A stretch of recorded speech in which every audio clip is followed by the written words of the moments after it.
Hello, नमस्ते।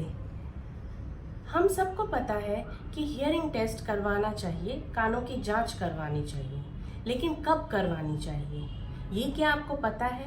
तो अगर आप जानना चाहते हैं कि हियरिंग टेस्ट कब करवाना चाहिए तो आप ये वीडियो ज़रूर देखिए।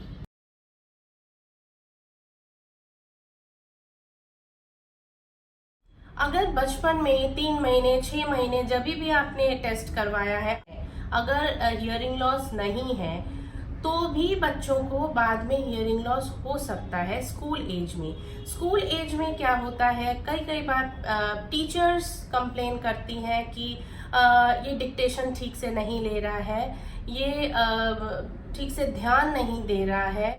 तो उस समय आपको थोड़ा ध्यान देने की ज़रूरत है बच्चों की बातों पे और हियरिंग टेस्ट करवाने की ज़रूरत है। सिर्फ हियरिंग ही नहीं, बच्चों के स्पीच से भी पता लगा सकते हैं, बात करने के तरीके से भी पता लगा सकते हैं कि बच्चों का हियरिंग लॉस है।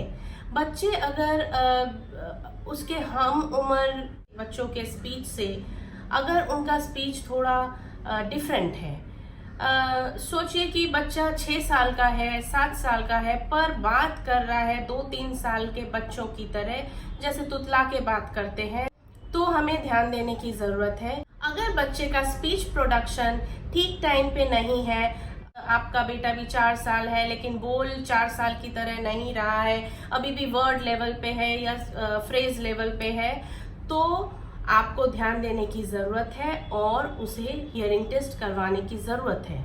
एक और जो इम्पॉर्टेंट चीज़ है वो है, अगर आपका बच्चा हाई रिस्क पे है, हाई रिस्क मतलब कोई रिस्क फैक्टर है जो कि उसे हियरिंग लॉस करवा सकता है बाद में, जैसे कि फैमिली हिस्ट्री में कोई है, आपका कोई किसी को हियरिंग लॉस है या किसी को अदर डिसेबिलिटी है। बच्चा जन्म के बाद तुरंत नहीं रोया है, बच्चे को जन्म के बाद मेनिंजाइटिस हो गया, एंसेफेलाइटिस हो गया, जॉन्डिस हो गया और लो बर्थ वेट है।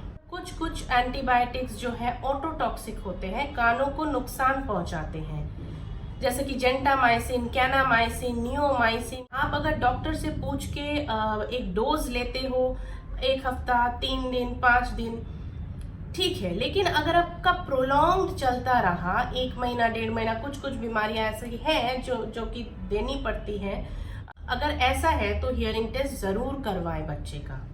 अगर बच्चे को कभी कान में दर्द हुआ तो कभी इग्नोर मत कीजिए, तो तुरंत डॉक्टर के पास जाइए, कानों के इन्फेक्शन के लिए मेडिसिन लीजिए। कानों की जांच जो है उस हालत में तो नहीं करेंगे, क्योंकि कानों में जब दर्द रहता है या कानों में पस रहता है तो कानों की जांच नहीं हो पाती है। मेडिसिन लेके उसके बाद कानों का इन्फेक्शन जब खत्म हो जाए, एक बार जांच जरूर करवा लीजिए कि हियरिंग ठीक है कि नहीं।